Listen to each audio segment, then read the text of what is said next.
Hello, আমি কেয়া মজুমদার বলছি। আমি রাজীব সাহা বলছি। আপনি কি আজকে একটা বাড়ি বিক্রির বিজ্ঞাপন দিয়েছিলেন নিউজ পেপারে? হ্যাঁ, আপনি কি বাড়িটা কেনার ব্যাপারে আগ্রহী? হ্যাঁ। আপনি রাসমণি বাগান লিখেছেন, তো বাড়িটা ঠিক কোথায়? আপনি কি এদিকটা এসেছেন? দুর্গা মন্দিরের পাশে গলিটা যেখানে শেষ, তার ডান দিকে দেখবেন আরো সরু একটা রাস্তা। আচ্ছা।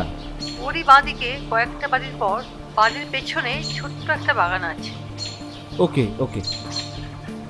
বাড়িটা আমি কবে দেখতে পারি? আপনি কবে আসতে চান বলুন?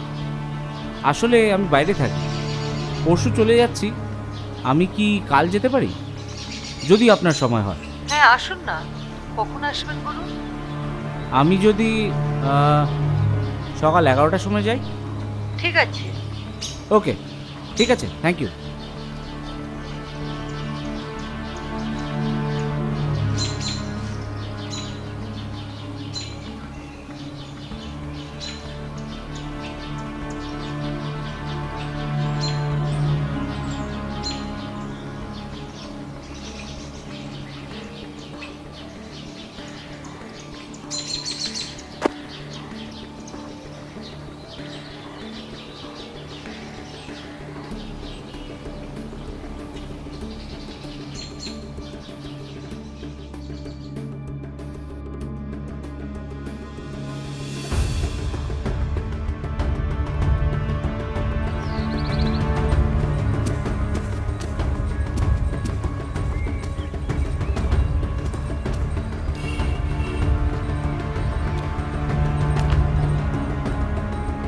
দাদা,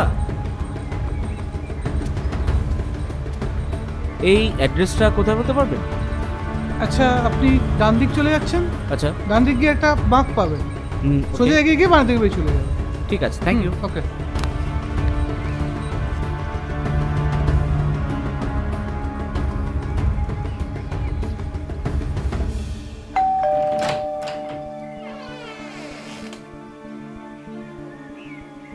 নমস্কার, আমি রাজীব সাহা। আপনার সাথে বাড়ি কেনা নিয়ে কথা হয়েছিল। ও আচ্ছা, নমস্কার, আসুন। Thank you.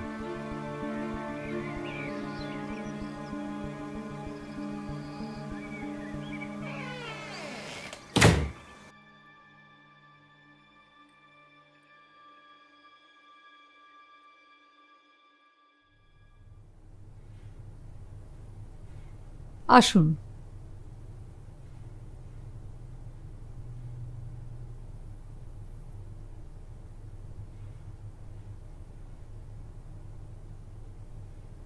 হ্যাঁ, বসুন। Thank you. আচ্ছা, বাড়িটা কি একবার ঘুরিয়ে দেখানো যেতে পারে? হ্যাঁ হ্যাঁ, অবশ্যই। আসলে বাড়িটা পৈতৃক, প্রায় 40 বছরের পুরনো। ও, আসুন। ঠিক আছে। হ্যাঁ, আসুন।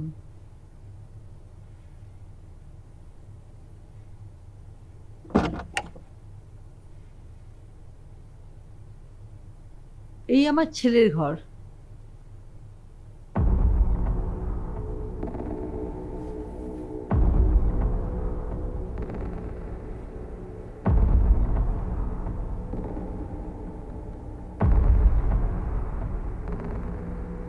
চলুন অন্য ঘরের দিকে এগোবো। হ্যাঁ হ্যাঁ।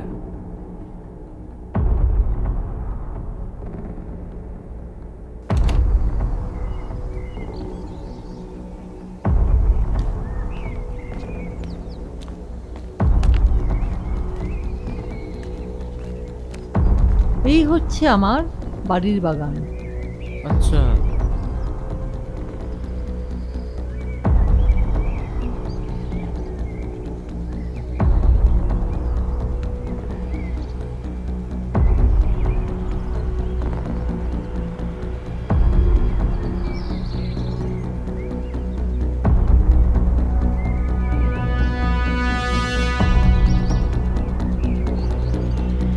দেখা হলো? হ্যাঁ হ্যাঁ হ্যাঁ, একদম। আচ্ছা, চলে এসো। চলুন।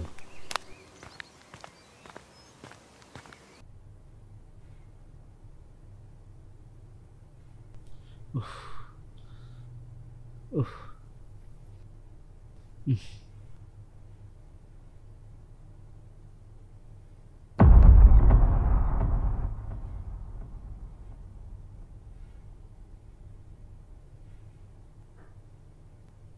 আচ্ছা, আমি তোমাকে তুমি করে বলছি। হ্যাঁ হ্যাঁ। তোমার গরম লাগছে? না না, ঠিক আছে। আমি তোমার জন্য একটা ঠান্ডা লস্যি নিয়ে আসছি। হ্যাঁ অবশ্যই, ঠিক আছে।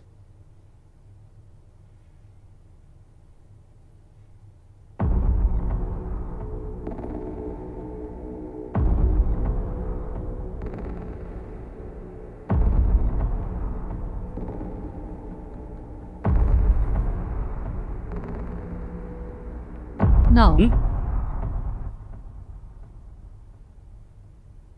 Thank you.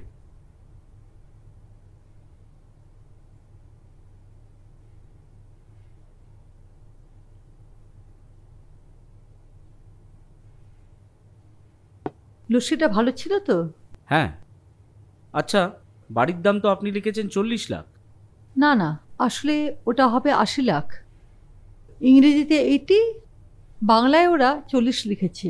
সে কি, দাম একেবারে ডাবল! হ্যাঁ, সেই কারণেই কয়েকজন পিছিয়ে গেছেন। তবে 80 লাখের থেকে আমি কিন্তু দাম 1 টাকাও কমাবো না। ঠিক আছে, বাড়িটা আমিই কিনবো। কাল আমি উকিল নিয়ে আসছি।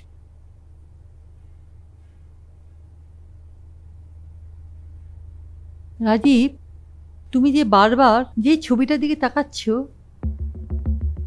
সে আমার ছেলে বিলু, অনিন্দ মজুমদার। ও, বিলু এমনি ভালো স্টুডেন্ট ছিল, ভালো ছবিও আঁকতো। হায়ার সেকেন্ডারিতে ভালো রেজাল্ট করলো, ভালো কলেজে ভর্তি করলাম।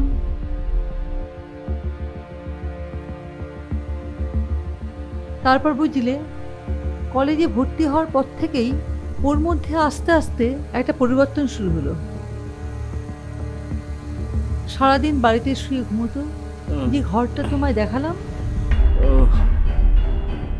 সন্ধে বন্ধুদের সাথে পড়তে যাচ্ছি বলে বেরিয়ে পড়তো, আর অনেক রাতে বাড়ি ফিরতো।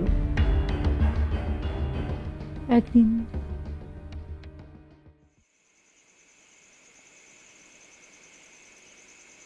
কি গো, রাত 12টা বাজতে চললো, এখনো খেলে না? না, তুমি খেয়ে নাও, বুঝলে? আজ আমার অনেক কাজ বাকি আছে। আচ্ছা, পিলু কি করছে গো? ও তো বন্ধুর বাড়িতে গেছে। এত রাতে? ও রোজই দেখি এত রাতেই ফেরে। আজকালকার ছেলে। মানে তোমার ছেলে চোখের সামনে এভাবে বকে যাচ্ছে, আর তুমি সেটা দাঁড়িয়ে দাঁড়িয়ে দেখছো? এমনকি তুমি তো আমাকেও একবারও জানাওনি। তুমি তো সারাদিন বাড়িতেই থাকো না। হ্যাঁ, আমি সারাদিন বাড়িতে থাকি না, এটা ঠিক, কিন্তু সেটা তো এই চাকরির জন্য। আর বাইরের এত চাপ, সবই তো এই সংসারের জন্য, পিলুর জন্য। তাহলে তোমাকে বলবো কখন? বাবা হিসেবে তোমারও তো একটা দায়িত্ব আছে। কবে ছেলের সঙ্গে শেষ কথা বলেছ মনে আছে? ওর কোনো খবর রাখো তুমি? ওই বোধহয় বিলু এলো, যাই গিয়ে দেখি।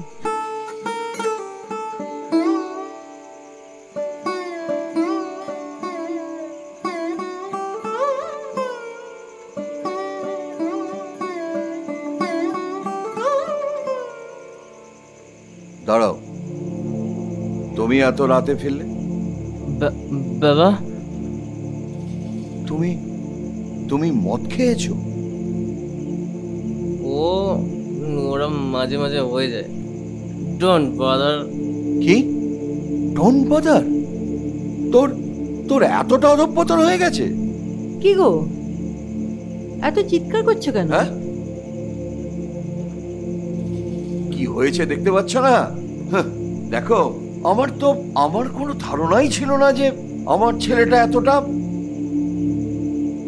এত রাতে আর অশান্তি করো না, ওকে ঢুকতে দাও। কি বললে? ওকে আমি ঢুকতে দেবো? এই স্কাউন্ডেলটাকে? ও গেট লস্ট।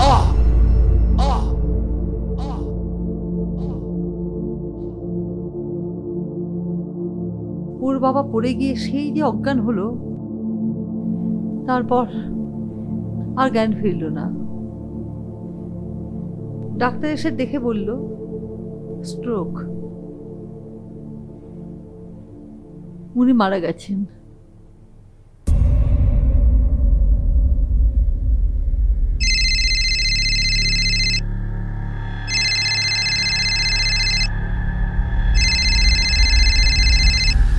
একটু চলাবে? অবশ্যই।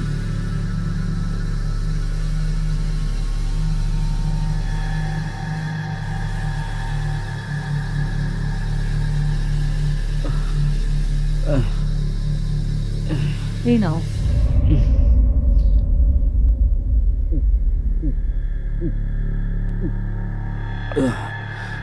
আপনার বাড়িটা আমি কিনবই। আচ্ছা, সে ঠিক আছে। তারপরে কি হলো শুনো। এইভাবে 3-4 বছর চলল। শেষের দিকে বিলু অধিকাংশ দিন বাড়িতেই ফিরত না। তারপর সেই রাত, মাঝরাত, আমি ঘুমোচ্ছি।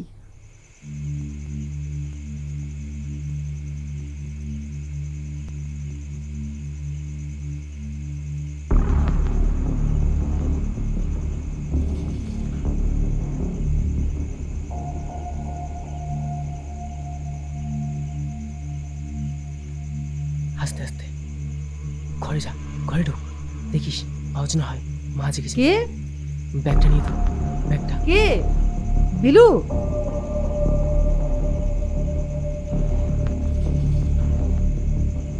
মা, তুমি এখনো ঘুমাওনি? তুমি ঘুমিয়ে পড়ো, আমাদের কিছু কাজ আছে। আর হ্যাঁ, আমরা যেখানে এসেছিলাম সে কথা তুমি কাউকে বলবে না।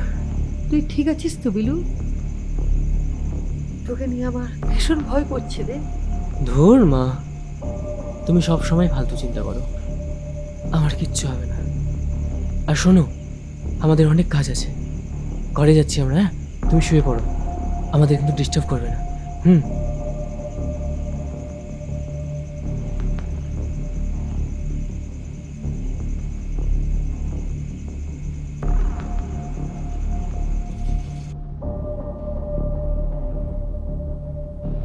ঘুম কি আর আসে রাজীব?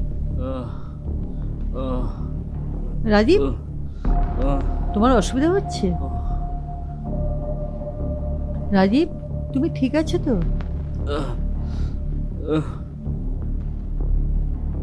আচ্ছা, তাহলে বাকিটা শোনো। 1 মিনিট।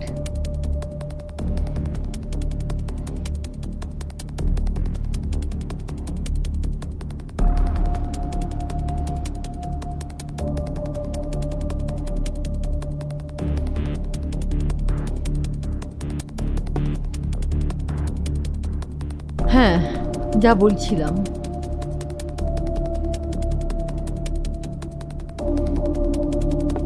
ঘুম কি আর আসে রাজীব?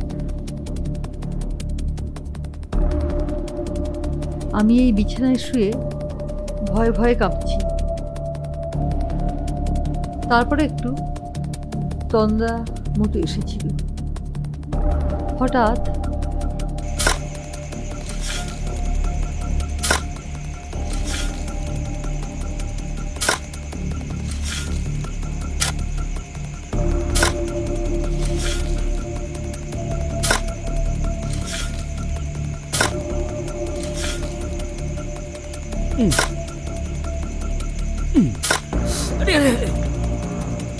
দেখতে মনে হয় এখানে কিছু মনে হচ্ছে গেল। দেখতে ভালো মতো। আরে না রে, কিছুই নেই। একবার তুই দেখ না ভালো মতো।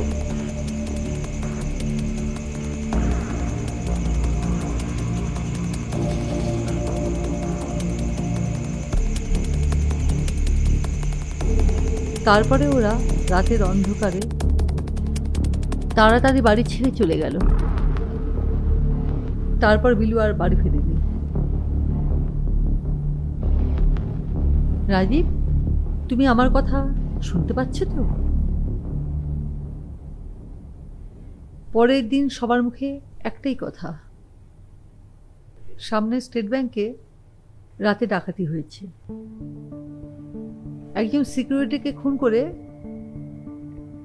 ডাকাতরা ব্যাংকের লকার ভেঙে প্রায় 5 কোটি টাকার মূল্যের গয়না নিয়ে পালিয়েছে। পুলিশ জোর তদন্ত করছে।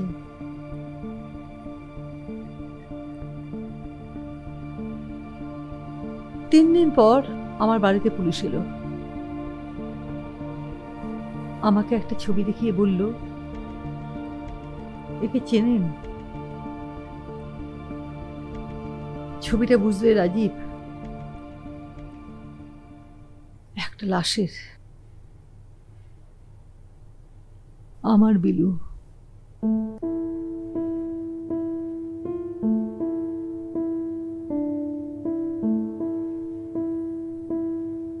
আমি পুলিশের সাথে থানায় গিয়ে বিলুকে শনাক্ত করলাম। পুলিশ বলল, একটা শুকনো খালে দেহটা পড়েছিল।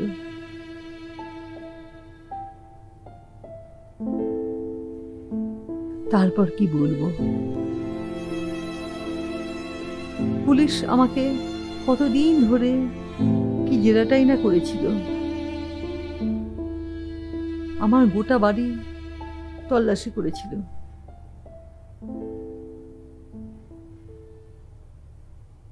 পেছনের জমিতে তোমরা এত সুন্দর করে ব্যাগটা পুঁতেছিলে যে তাবৎ সব গোয়েন্দারাও সন্দেহ করেনি। যে কাঁঠাল গাছটার তলার মাটিতেই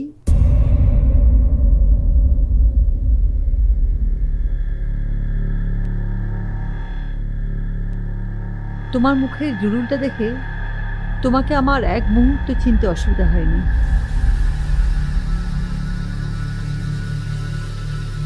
রাজীব, তুমি গয়নাগুলোর জন্য আসবে আমি জানতাম। লস্যিটা তাই তৈরি করে রেখেছিলাম।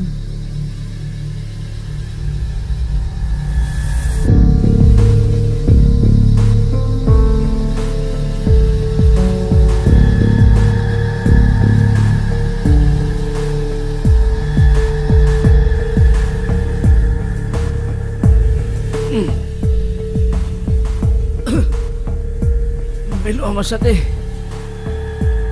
বেইমানি করেছিল, আর তাই তাই আমি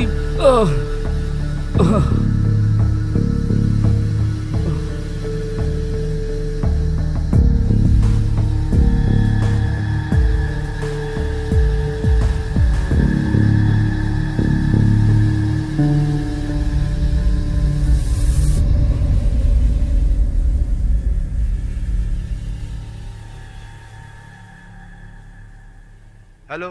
হ্যালো, বেলেঘাটা থানা? হ্যাঁ বলুন। আমি রাসমণি বাগান থেকে বিলু মজুমদারের মা কেয়া মজুমদার বলছি। আপনারা আমার বাড়িতে চলে আসুন, একটা ডেড বডি পড়ে আছে। কোন বিলু মজুমদার? মনে নেই? আমার ছেলে। আপনার ছেলে? Hello hello hello hello.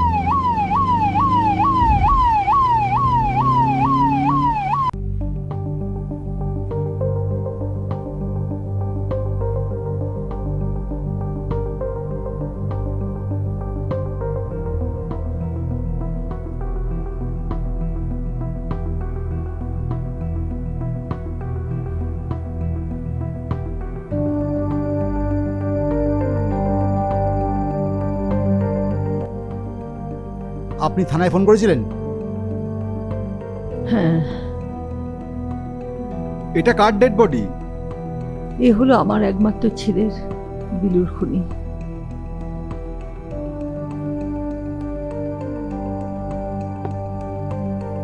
যাকে 1 বছর ধরে খুঁজে পাওয়া যাচ্ছিল না।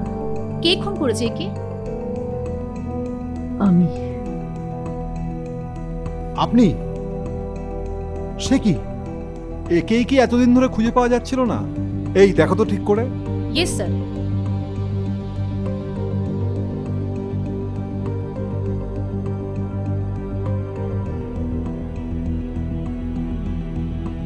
স্যার এ তো এক্সপায়ার করে গেছে। কখন ঘটলো ঘটনাটা?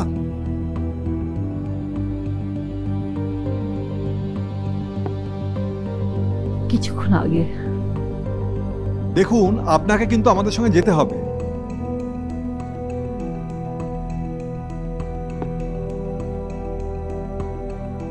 হ্যাঁ, আমাকে আপনারা নিয়ে চলুন।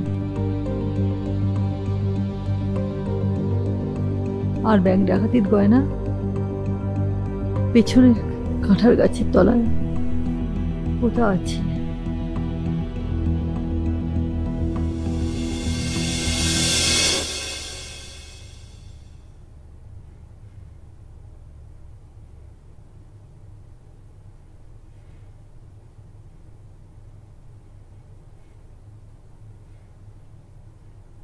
স্যার ইনি তো এক্সপায়ার করে গেছেন। ও মাই গড! স্ট্রেঞ্জ।